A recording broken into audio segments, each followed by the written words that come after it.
Hello everyone, তো এই ভিডিওটা হচ্ছে দোলের দিনের। তো যেহেতু সময় পাচ্ছি না, তো সময়ের অভাবে এডিট করা হচ্ছিল না বলে ভিডিওটা পোস্ট করা হচ্ছিল না। তো সকাল সকাল উঠে এক কাপ চা খেয়ে নিয়েছি। আর যেহেতু আমি রয়েছি এই বাড়িতে গোপাল রয়েছে, তো সেই কারণেই সকাল সকাল উঠে বৌদি জেঠি এরা আর কি মিলে সবাই মিলে আর কি গোপালের জন্য ভোগ দিয়েছে।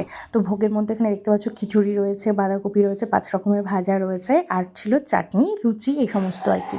তো যাই হোক, তারপরে মাম্মামের তো এবছর আমাদের সাথে প্রথম দোল। তো আগের বছর তো অনেকটাই ছোটো ছিল, মাম্মাম কিছুই করতে পারেনি ওকে নিয়ে। তো যেই কারণে এইবার একটু ওকে নিয়ে আর কি দোল খেলা হলো। তো সবাইকে এখানে রং মাখিয়ে দিচ্ছে, ও দেখতে পাচ্ছ, আর ভীষণ খুশি হয়েছিল এই কাজটা করতে করতেও। তো প্রথমের দিকটা তো বুঝতে পারছিল না যে কী হচ্ছে। তারপর যখন পাপাকে মাখাচ্ছে তখন জিনিসটা বুঝতে পারছে যে এই জিনিসটা কী হচ্ছে। সবাইকে রং মাখানো হচ্ছে, আর ভীষণ মানে কালারফুল জিনিস ও ভীষণ পছন্দ করে, জানো তো। যার কারণে এতগুলো কালার দেখেও প্রথমে একটু মানে চমকিয়ে গেছিলো আর কি। তো তারপরে তো ওকে নিচে নিয়ে এসেছি, নিচে নিয়ে এসে এখানে একটু আবিরের প্লেট দিয়ে বসিয়েছি, দেখি ও কী করে। তো এখান থেকে ও সব কিছু নিচ্ছে আর নিজের গায়েই মাখাচ্ছিল। তো যেটা দেখে আমি একটু উঠিয়ে রেখেছি, এবং বেশি তো আবির মাখা ভালো না। তো তারপরে এই যে দাদাকে একটু আবির মাখিয়ে দিল, আর আমিও ওকে মাখিয়ে দিয়েছিলাম আগে। তো তারপর ওকে স্নান টান করিয়ে রেখে মা বাবার কাছে আমরা 3 জনে মিলে বেরিয়ে পড়েছি আমার ওই বাড়িতে যাব।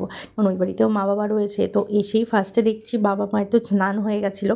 তো যেহেতু মা খুব একটা দোল খেলে না, মানে রং খেলে না আর কি, ঠান্ডা লেগে যায়। তো সেই কারণে আমি অল্প একটু পায়ে দিয়ে দিলাম, বাবারও তাই।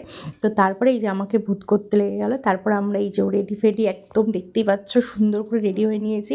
কারণ আমাদের বাড়ির পাশেই না একটা বসন্ত উৎসব হয় খুব বড় করে। তো সেখানেই যাচ্ছি, আর ভিড়টা দেখতে পাচ্ছ, শুধু মানুষের মাথা দেখা যাচ্ছে। তো এর মধ্যে তো ওকে যেহেতু নিয়ে এসেছিলাম, ও একদম ছোটো মানুষ, যদি হারিয়ে যায় এর জন্য আমরা ওকে প্রোটেক্ট করে করে করে নিয়ে যাচ্ছিলাম আর কি। আর এখানে না প্রত্যেক বছর এরকম অনুষ্ঠান হয়, খুব ভালো লাগে দেখতে। তো আমরা তো প্রত্যেক বছর আসি, আগের বছর আসা হয়নি, মামাম খুবই ছোটো ছিল সেই কারণে। আর তার আগের বছর এসেছিলাম। তো যাই হোক, এখানে এত লোক দেখে আমার তো এখান থেকে বাড়িতেই আসতে ইচ্ছা করছিল না। তো যেহেতু মাম্মামকে বাড়িতে গিয়ে খাওয়াতে হবে, তো আমি অলরেডি ফোন করে নিয়েছিলাম, যদিও তো মামাম ঘুমাচ্ছিল। তো ওখানে আমরা ওই 10 থেকে 15 মিনিট ছিলাম, বেশিক্ষণ ছিলাম না, যেহেতু মামামকে এসে খাওয়াতে হবে। তো সেই কারণে ওখান থেকে আসার সময় 1 গ্লাস খেলাম হচ্ছে আখের রস। আর যা গরম পড়েছিল, রোদে বেরোলেই তো এখন একটু ঠান্ডা কিছু খেতে ইচ্ছে করে। তো ঠান্ডা তো আর অন্য কোল্ড ড্রিঙ্কস খাইনি, তো সেই কারণে একটু আখের রস খেয়েছিলাম, যেটা খেলে শরীরটাও ভালো লাগবে। তো তারপরে দুপুরে লাঞ্চে ছিল ওই ভোগের প্রসাদটা। আর তারপরে এই যে সন্ধ্যাবেলা মাম্মাম দেখো একা একা হাঁটা কিন্তু শিখে গেছে। তারপর সন্ধ্যেবেলা দাদা বানিয়েছিল ফ্রেঞ্চ ফ্রাই, সেটাই খেয়ে নিলাম। টাটা।